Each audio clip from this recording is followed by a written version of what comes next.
2024 সালের 23 সেপ্টেম্বর ভিয়ারিয়ালের মাঠে স্বাগতিকদের 5-1 গোলে উড়িয়ে টানা ষষ্ঠ জয় আদায় করে নিয়েছিল বার্সেলোনা। কিন্তু বড় জয় বাগিয়ে নেওয়ার পরও তারা খুব একটা স্বস্তিতে ছিল না, কেননা হাঁটুতে মারাত্মক চোট পেয়ে সেই ম্যাচে মাঠ ছাড়তে হয়েছিল গোলরক্ষক মার্ক-আন্দ্রে স্টেগেনকে। প্রথমার্ধে যোগ করার সময় শূন্যে লাফিয়ে বল ধরে পড়ে গিয়েছিলেন এই গোলরক্ষক। তখন ডান হাঁটুতে চোট পান। সেই চোট তাকে ছিটকে দিয়েছিল পুরো মৌসুম থেকেই। এমন অবস্থায় দলে থাকা দ্বিতীয় গোলরক্ষক ইনিয়াকি পেনিয়া স্ট্যান্ড বাই থাকলেও তার উপর পুরোপুরি আস্থা রাখতে পারছিল না বার্সা, যে কারণে হন্য হয়ে তাদের খোঁজ শুরু হয় বিকল্প এক গোলরক্ষকের। কিন্তু সেখানে ঝক্কি ঝামেলার কমতি ছিল না মোটেও, কেননা লা লিগার দল বদলে দুয়ারটে অর্থাৎ ট্রান্সফার উইন্ডো সে সময় বন্ধ হয়ে গিয়েছিল, যে কারণে বিকল্প পথের সন্ধান করতে হয় বার্সাকে। এর ভেতর তারা দেখতে পেয়েছিল আশার সামান্য একটু আলো। স্প্যানিশ ফুটবল ফেডারেশনের বিশেষ শর্ত মেনে গোলরক্ষক ফেরানোর সুযোগ পেয়েছিল ক্লাবটি। শর্তটি ছিল ইনজুরিতে থাকা ফুটবলার যদি 4 মাসের জন্য ছিটকে যান তবে বার্সা দলে ফেরাতে পারবে নতুন এক ফুটবলারকে। পাশাপাশি যেই খেলোয়াড়টিকে তারা নেবে তাকে ফ্রি এজেন্ট হতে হবে এবং দলবদল শেষ হওয়ার আগে ক্লাবের সঙ্গে তার চুক্তি সম্পন্ন হতে হবে। এছাড়া নতুন যে গোলরক্ষক তারা কিনবে তাকে আহত গোলরক্ষকের 80% পর্যন্ত বেতন দেওয়ার অনুমতি পাবে ক্লাবটি। এমন শর্ত মেনে খেলোয়াড় খুঁজে বের করাটা খুব একটা সহজ ব্যাপার ছিল না বার্সার জন্য।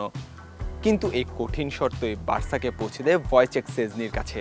কিন্তু এই সেজনি তো সেই ঘটনার ঠিক 1 মাস আগে অর্থাৎ 2024 সালের আগস্টে জুভেন্টাসের সঙ্গে সমঝোতার ভিত্তিতে চুক্তি ছিন্ন করে হয়ে যান ফ্রি এজেন্ট। শুধু তাই নয়, ফুটবলকে বিদায় জানিয়ে তিনি পরিবার নিয়ে চলে গিয়েছিলেন ঘুরতে। কিন্তু ফুটবলবিহীন আয়েশি জীবনের সুখ সেজনির কপালে সয়নি। বার্সার ডাকে সাড়া দিয়ে অবসরের সিদ্ধান্ত বাতিল করে 1 মৌসুমের জন্য যোগ দেন তিনি।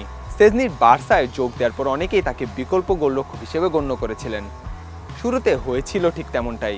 চ্যাম্পিয়ন্স লিগে প্রথম 4 ম্যাচে এবং লা লিগায় প্রথম 12 ম্যাচে একাদশে জায়গা হয়নি তার।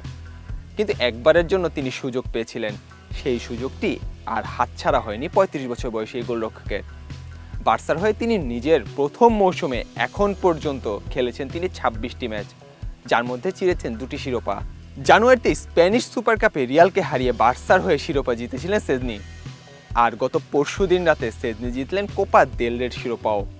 এখন বার্সেলোনার হয়ে নিজের প্রথম মৌসুমে কোয়াড্রুপল জেতার সুযোগ রয়েছে সেজনির। লা লিগা ও চ্যাম্পিয়ন্স লিগের শিরোপা বার্সা নিজেদের করতে পারলে ইতিহাসের অংশ হবেন এই জার্মানি গোলরক্ষক।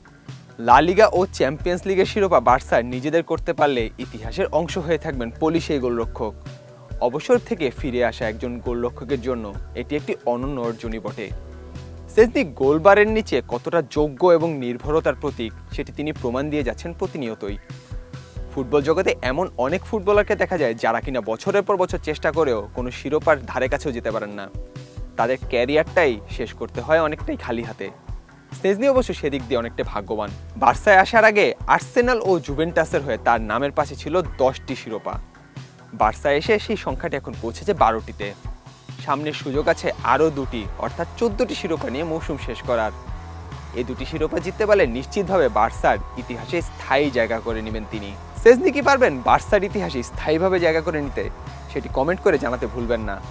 নয়া দিগন্তের সঙ্গে থাকার জন্য ধন্যবাদ।